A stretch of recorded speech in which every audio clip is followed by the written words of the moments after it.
Dobrodošli u moj novi video. Danas pravimo čokoladne keksiće.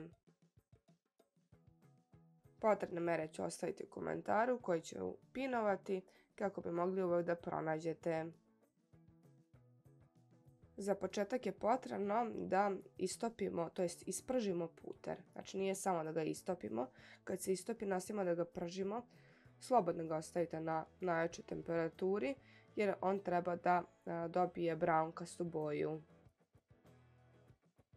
Puter će krenuti u jednom momentu da peni kao što vidite ovdje i mislite da su neke naslage, to ne treba da vadite, to će se na kraju sve istopiti.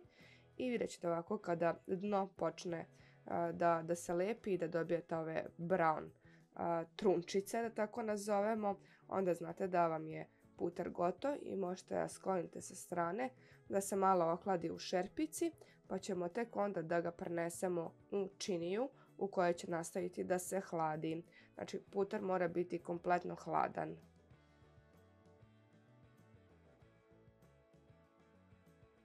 U šerpici se hladilo nekih 10 minuta i još nekih 20 minuta se hladilo u činiji. Obavezno sastružite ove trunčice brown, one su te koje zapravo daju ukus ovim kolačićima.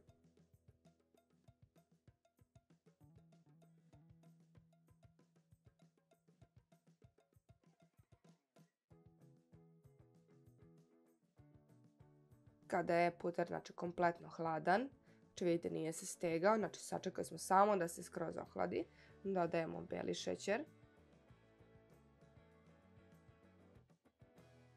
Zatim dodajemo i brown šećer i vrlo je bitno da taj šećer, brown šećer, je malo kvalitetniji, da je iz šećerne trske, da nije onaj obojeni na kojem ne piše odakle je potekao brown šećer.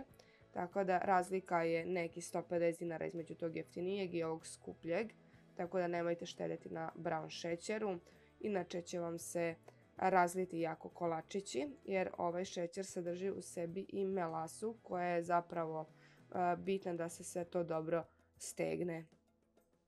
Zatim dodajemo aromu vanile.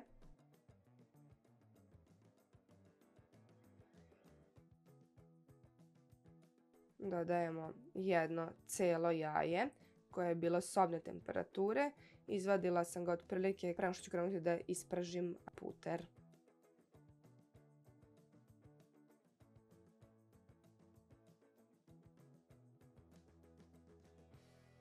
Zatim je potrebno sve ovo dobro da umutimo s ovom ručnom mutilicom. Ako nemate, možete to uraditi i sa mikserom.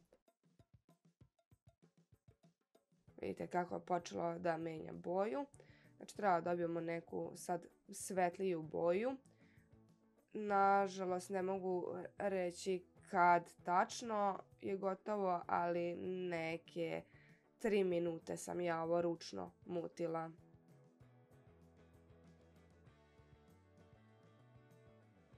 Zatim u izmereno brašno dodajemo so.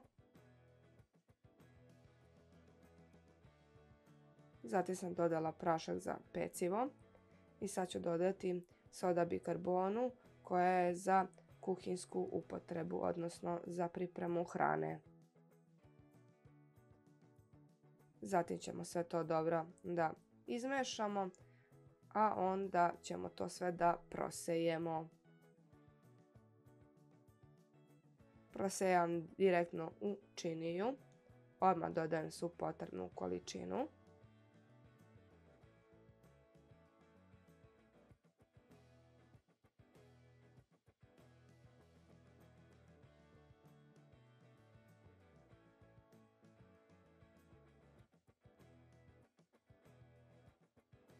Neće vam više biti potreban mikser, samo ono malo na početku što nam je trebalo. Sad sve ovo radimo ručno, ovako polako presabijamo, ne brzo i ne mutimo kako ne bi nam se ovo testo raspalo, odnosno razložio ponovo taj maslac.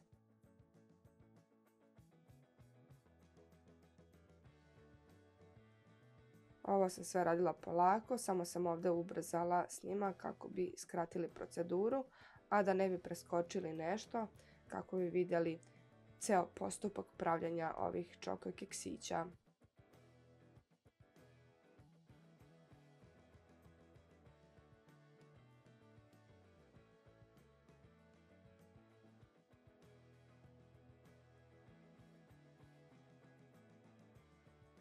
Ovdje sam dodala ove čoko dugmiće. Možete bilo koje. Ja sam uzela crnu čokoladu.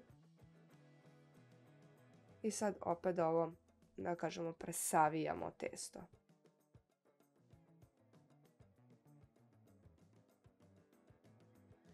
Nemojte previše da napravite ovih, da kažemo, preklapanja testa, kako ne bi opet, kažem, razložili sav taj maslac, odnosno puter.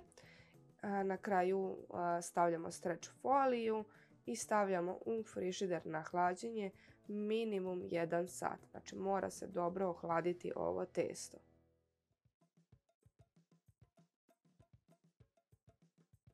Pre nego što krenete sa vađenjem ovih keksića, odnosno oblikovanja, prvo zagrejte dobro rernu na 170 stepeni, minimum 15 minuta. Znači rerna mora biti dobro zagrejana. Tek onda vadimo ove keksiće. Ja to radim pomoću ove kašike za sladoled. Kao što vidite, nabijam testo unutra u kašiku kako bi bila sigurna da će mi keksići biti jednaki. Ali ne morate, ako nemate ovu kašiku, nema potrebe da kupujete. Izvadite običnom kašikom i otprilike oblikujte jednake loptice. Zatim pečemo ove keksiće u zagrejanoj rerni nekih 10 do 12 minuta.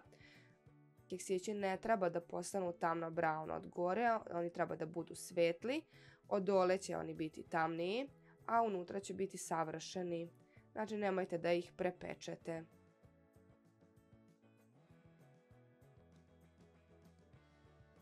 Sada objasnim zbog čega sam stavila i prašak za pecivo i soda bikarbonu. Znači ako dodamo samo soda bikarbonu, keksići će se jako razliti i bit će poprilično tanki.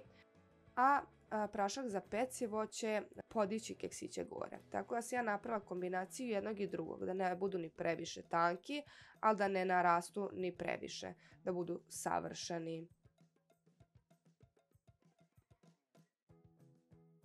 Bio je rizičan eksperiment, ali je uspeo. Tako ako budete pratili moje uputstva, uspjeće vam keksići sigurno. Ovi keksići su tako divni. Znači, s polja su hrskavi, a unutra su žvačkavi kako i treba da budu. Tako da ću praviti još raznih kombinacija ovih keksića. Napravit ćemo i duplo čokoladu i red velvet sa belom čokoladom, tako da ostanite u toku, obavezno pratite moj kanal kako ne bi propustili moje buduće recepte o ovim prelepim čokoladnim keksićima. Uživajte, prijatno!